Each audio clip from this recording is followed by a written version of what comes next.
हमारा टॉपिक चल रहा था फूड। फूड जो है मेडिसिन की तरह बताया गया है किसके अंदर, नेचुरोपैथी में। देखिए फूड जो है नेचुरोपैथी में मेडिसिन की तरह काम करता है। फूड क्या करता है, हमारे शरीर के अंदर जो टॉक्सिन जमा हुआ है उसे क्या करेगा, निकाल देगा बाहर, और क्या करवाएगा, हमें एनर्जी और इम्यूनिटी प्रोवाइड करवाएगा। अब बताया गया है टाइप, दो प्रकार का होता है, एक प्राइमरी होता है, एक सेकेंडरी होता है। प्राइमरी को पॉजिटिव बोलते हैं, सेकेंडरी को नेगेटिव बोलते हैं। पॉजिटिव फूड जो होता है वो हेल्दी फूड होता है, वहीं नेगेटिव फूड जो होता है वो अनहेल्दी होता है। पॉजिटिव फूड एल्कलाइन नेचर का होता है, ये एसिडिक नेचर का होता है।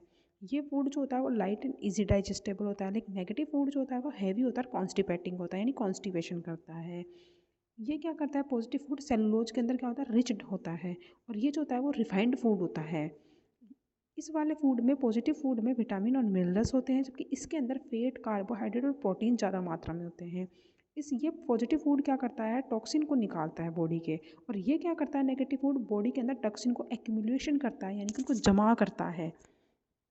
पॉजिटिव फूड जो होता है वो नॉन म्यूकस होता है, यानी शरीर में कफ को नहीं बढ़ाता है, जबकि नेगेटिव फूड जो होता है शरीर में म्यूकस को बढ़ाता है। इसमें आते हैं, पॉजिटिव फूड में वेजिटेबल्स और फ्रूट्स आते हैं, वहीं नेगेटिव फूड जो है उसके अंदर मिल्क, एग, पल्सेस और नॉन वेज आते हैं। एसिडिक और एल्कलाइन फूड क्या होता है, डाइजेशन के बाद जो फूड एसिड या एल्कलाइन प्रोड्यूस करते हैं इसे कहते हैं एसिड या एल्कलाइन फूड कहते हैं।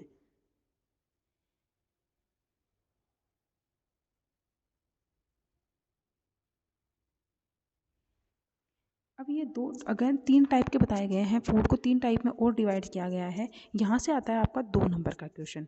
क्या आता है कि पहला बोला है कि एलिमिनेटिव डाइट कौन सी होती है।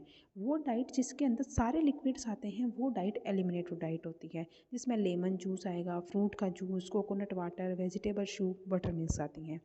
फिर आता है सूथिंग डाइट। सूथिंग डाइट में क्या आता है, सारे फ्रूट्स आते हैं, जैसे वेजिटेबल्स हो गया, सलाद हो गया, हल्के भोजन जो होता है, बॉइल्ड वेजिटेबल्स हो गई या फिर सब्जियां हो गई, वो आती हैं। फिर आता है कंस्ट्रक्टिव डाइट जो होती है, उसके अंदर क्या होता है, सॉलिड जो होता है अनाज वो आता है, जैसे वूल ग्रेन फ्लोर हो गया, आटा हो गया गेहूं का, राइस हो गया, पल्सेस हो गए, कर्ड हो गया, ये आते हैं। हेल्दी पर्सन के लिए रेशियो अगर देखते हैं पॉजिटिव और नेगेटिव का, तो 2:1 रहता है।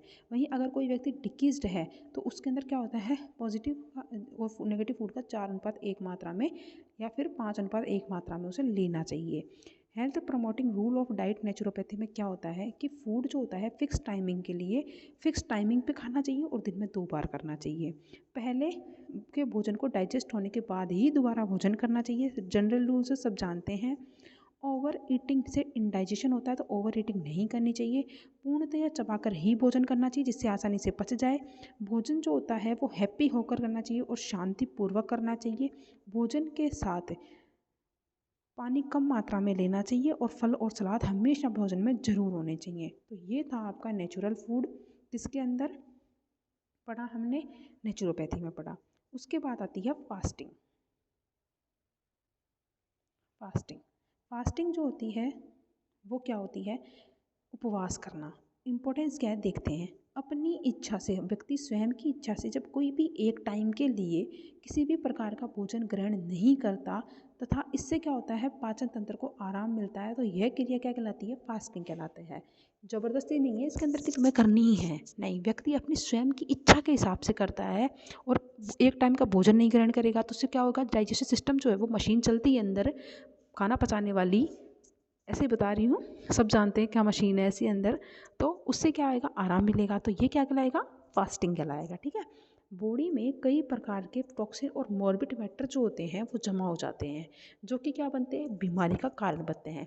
तो ये किससे निकलेंगे, ये फास्टिंग से निकलेंगे। क्या होता है, फास्टिंग के दौरान जो वाइटल पावर है, जो कि फूड को पचाने में हमारी लगती है, वो पावर क्या करेंगे, जिस दिन खाना नहीं जाएगा उस दिन वो पावर कहाँ जाएगी, टॉक्सिन और मॉर्बिड मैटर को बाहर निकालने में जाएगी। तो यह जो है वो चीपेस्ट और नेचुरल ट्रीटमेंट है किसका, बॉडी को स्वस्थ रखने का। टाइप कितने होते हैं फास्टिंग के, देखते हैं। पहला है ड्यूरेशन के अकॉर्डिंग। कोई व्यक्ति शॉर्ट ड्यूरेशन के अकॉर्डिंग करता है कि 2 से 5 दिन का व्रत कर लिया या उपवास कर लिया।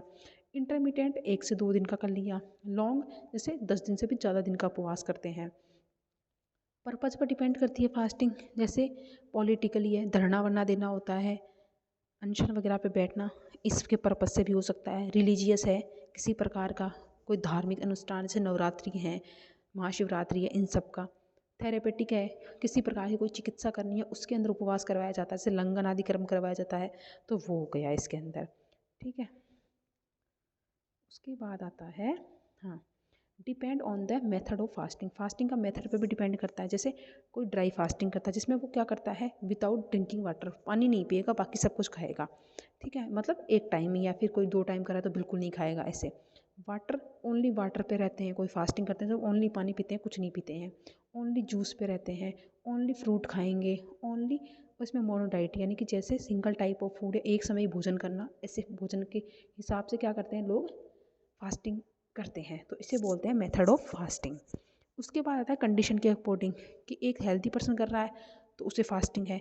एक किसी व्यक्ति को एक्यूट इलनेस है, तब वो फास्टिंग कर रहा है, तो वो व्यक्ति क्या कब तक करेगा, कि जब तक डिजीज़ सही ना हो जाए तब तक, या फिर क्या करेगा, पेशेंट को हल्का फील होने तक क्या करता है, वो फास्ट करता है। यानी कि अजीर्ण है तो क्या करते हैं, या अध्यशन हो गया, या हो गया समशन हो गया, तो इसके अंदर क्या करते हैं, पहले वाली डाइट को जीर्ण, मतलब कि पहले वाला जो भोजन किया है उसको नहीं होगा, जब तक वो नहीं पचेगा, जब तक हम लाइट फील नहीं करेंगे तब तक हम खाना नहीं खाएंगे, तो वो हो गई एक्यूट इलनेस। ठीक है, क्रॉनिक इलनेस है तो क्या करता है, शॉर्ट फास्ट करता है, यानी 3 से 5 दिन तक का क्या करता है, वो फास्ट करता है कोई व्यक्ति। या फिर ब्रेकफास्ट के समय पॉजिटिव फूड दे देना है उसे, अगर ऐसा कोई है तो उसे ब्रेकफास्ट के समय पॉजिटिव फूड दे दो, बाकी उसे 3 से 5 दिन या 2 से 5 दिन का फास्ट चलने दो। मेथड क्या होता है कि फास्टिंग तभी माना जाता है, फास्ट तभी माना जाएगा, तभी शुरू होगा जब पहले का खाना पच गया हो। यदि फास्टिंग के दौरान भूख लगती है तो ब्रेकफास्ट जब कर रहे हैं हम उसी दौरान पानी पी लेना चाहिए। फास्टिंग का ड्यूरेशन जो होता है उसके पर्पज़ पर डिपेंड करता है कि आपका पर्पज़ क्या है, कितने ड्यूरेशन तक करना है, वो पर्पज़ के अकॉर्डिंग चलेगा आपका।